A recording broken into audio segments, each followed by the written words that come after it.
Well, hello, beautiful people. Um, my name is Seon Yuzyk, and unfortunately, today I won't be presenting because I wanted to give Conroy Smith, our Western Hub lead, the opportunity to share the research that we've done. Conroy has done an incredible job meeting with entrepreneurs here in Western Canada.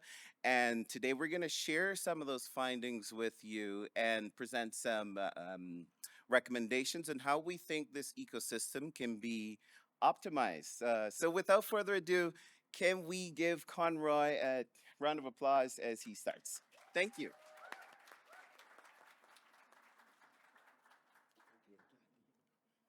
Thank you, folks. Thank you, Sion.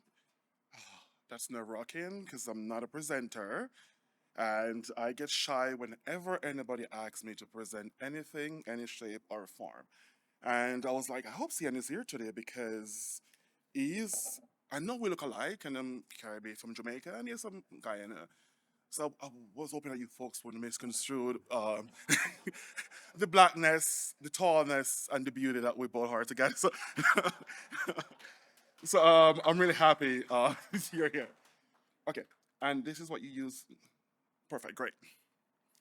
So we all know historically within Canadian context, queer folks has been systematically marginalized, whether it's socially, politically, or economically.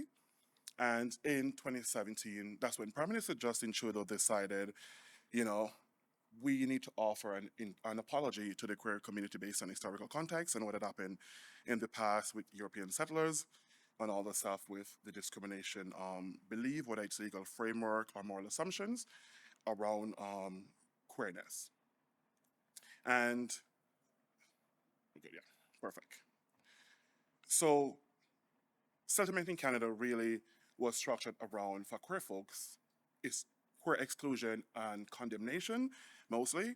And when we look at history and anti-queerness, governments are now looking at ways of creating new path forward and making that effort to have queer folks being represented across all different spectrum. And this rec project is one of those things that they decide to put their money behind to make sure that queer folks, they understand queer folks, whether in business or just their everyday life and their lived experience. And this rec project that we're presenting today both tied the government actions plan, which we're now seeking to understand around queer entrepreneurship within Canada. So the purpose of this study really was developed to kind of examine discriminatory practice that really constrain queer folks around capital resources within Canada, but also provide an evidence. Oh, sorry, an evidence-based informed approach, because we can't make assumption around queer folks. We have to talk to them, speak to them, and understand who we are as people to be able to make best judgment around policies and funding. So that's why this project came into play. So because of that, the research question today that guide what we do is what comes to mind for queer people when they think of entrepreneur. When they think of an entrepreneur, because we as queer folks don't normally see in that light. In that light, I always look at the cis heteronormative way of doing business or becoming an entrepreneur. So this project kind of dissect a lot of those underlying assumptions around queer folks and queer people. So we approach this from a methodological perspective, which is somewhat new in political science and just to understand political culture. So we decide to use this method called personification. And it's, I know Sion and Jared Wesley, they wrote a piece on with this method, and it's brilliant. I have a copy, a draft of it that my research also involves some of that because I find it very intriguing. But what it does, it provides a drawing of an individual. It gives an underlying assumption of who people are, but you make a drawing, but it's an assumption. It's not your own interpretation. You're giving your own interpretation of this, but it's not your own lived experience in some sense. So what this does is more of a participatory technique where participants in a focus group would draw like a character, and it will represent within a system or different social issues that can come out within that. And we call this the persona. Drawing we call a persona.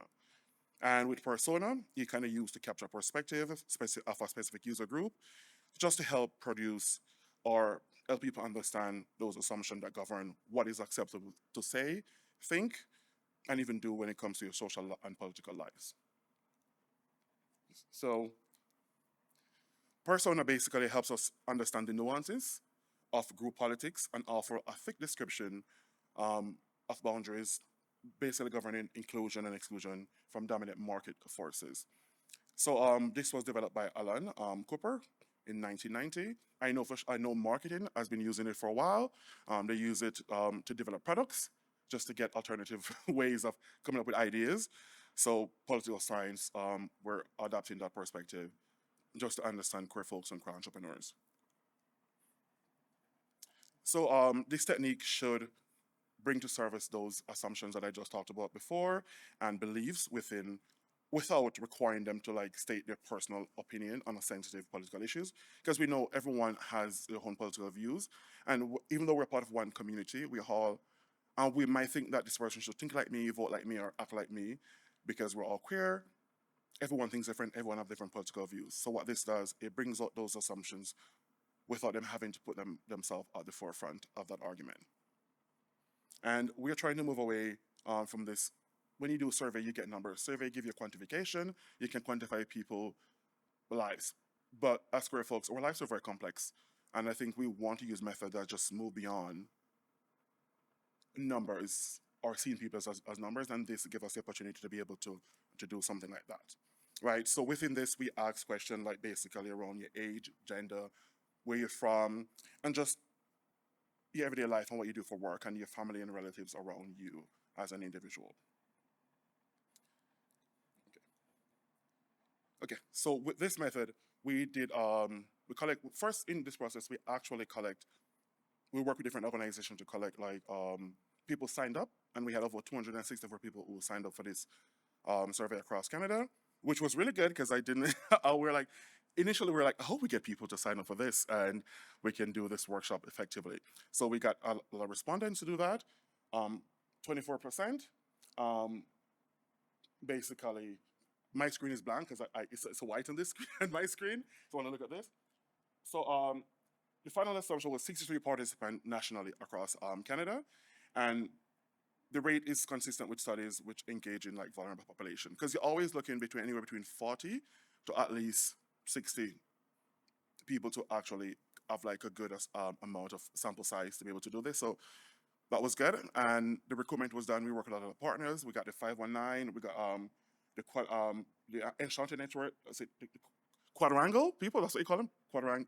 Yes, Quadrang. Perfect. I am not good at spelling and the pronunciation, and the Rainbow Railroad.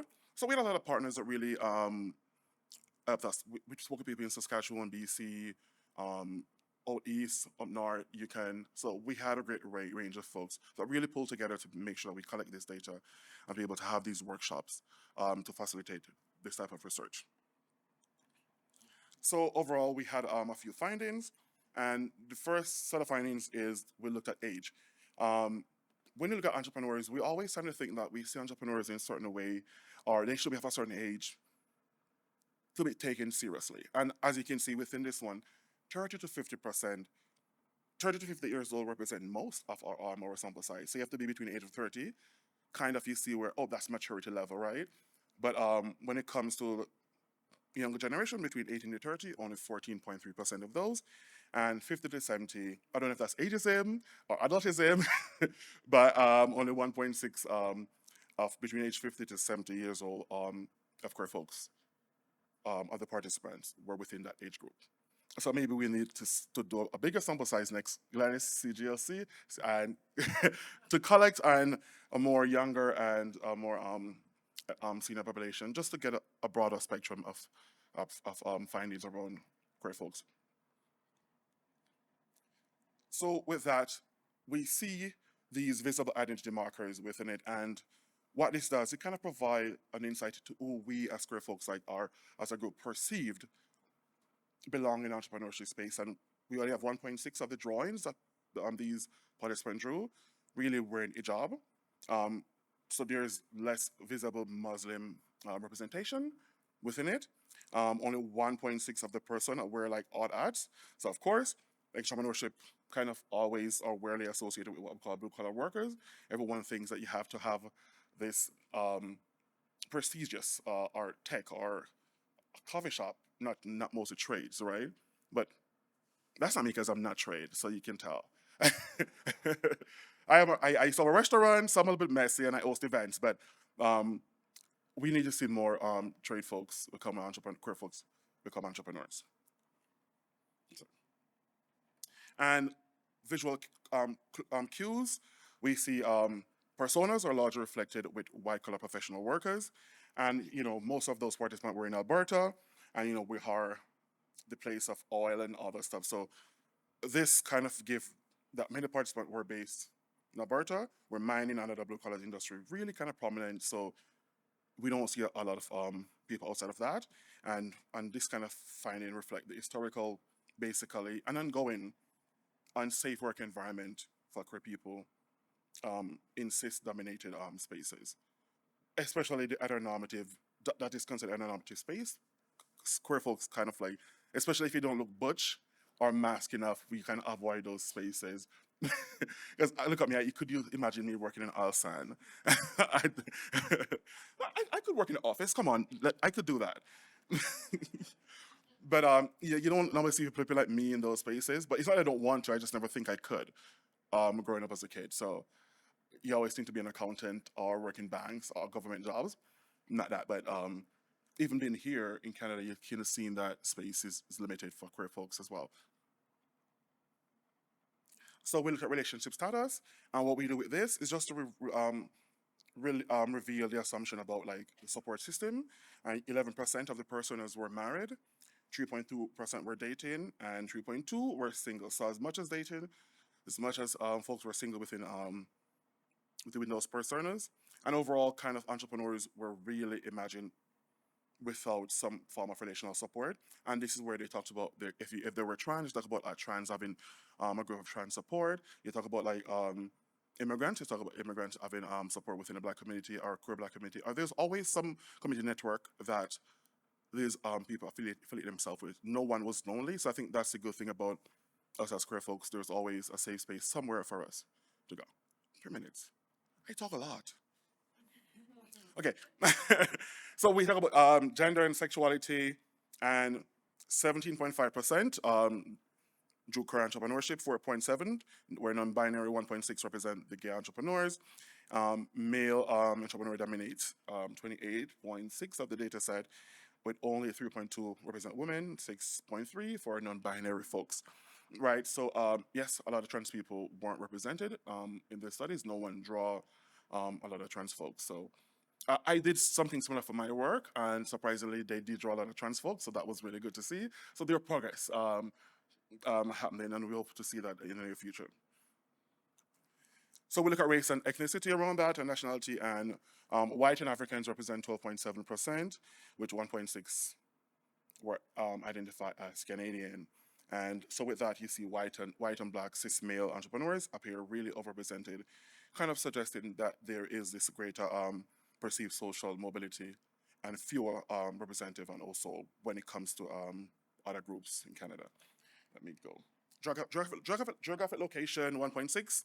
Travel for work 15.8% lived in small rural town. 11 point. I'm gonna jump the result because I only got 2 minutes and I talk very fast. I'm gonna jump to like a little discussion because we need to get the result out to you folks. We look at occupation as well, and most of them were either you're self-employed or you're within the tech industry. So you see where we talked about go back to that white collar, blue collar work. It's most everybody within the tech industry, and that's the white collar we're talking about. We try to get into, right? Occupation we see a lot emerge through fashion and entertainment and beauty industry, so which is good. Um, Surprisingly, absence of sex work weren't present as much in this study, and we all know most of our trans folks. Um, that's where some of them started because they've been excluded from the system historically. Okay, scale of business. Most of them large enterprise was not talked about much, but medium, but yeah, all from small business. Everyone working community trying to make a living for each other, which I'll explain a little bit later on in my second presentation. So we look at business values, and we talked about that where they were asked to look at their philosophy around their persona when it comes to values, and you see they were hardworking people, and they're always a one-man show type of going on because we queer people we fight, and sometimes we can't afford to hire people, so it's a one-man show, one-man shop, always going, and we always adapt to reality because that's what we're very good at. And go back to that later. So there are some worries and struggles that we need to take into consideration, and that's around financial stability, um, business success, and sustainability. Those things were, see, 17.5% drawing indicate income precarity around that. And when it comes to entrepreneurship, there's is it viable? We have 12.7 around that. So we need to figure out how we can get funding and those stuff for career folks. Are you telling me I'm done? Thank you. I'm sorry, folks. I do talk a lot, and I'm loud. I'm that bad, isn't it? You're allowed to talk a lot. Okay, fine. I'll see you at 11:30. Thank you. Thank you, love. I didn't see